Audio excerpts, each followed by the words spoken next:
Hello friends, welcome to my YouTube channel. আজকে আমি তোমাদের জন্য স্পোকেন ইংলিশের ওপর আরও একটা নতুন ভিডিও নিয়ে চলে এসেছি। প্রথমকার সেন্টেন্সটি দেখো কি আছে, আমি ভুল করেছি।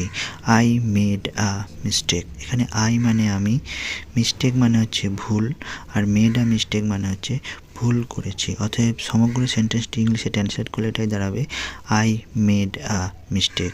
আর এখানে মেড হবে কারণ এটা হচ্ছে সিম্পল পাস্ট টেন্স। নেক্সট দেখো, আমি খেতে চাই।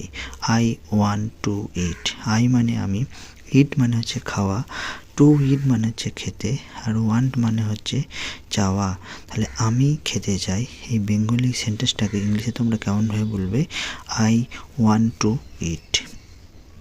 I want to eat. Next এক্সাম্পলটি চলো দেখি কী দেওয়া আছে। আমি ফিরে আসব। I shall come back.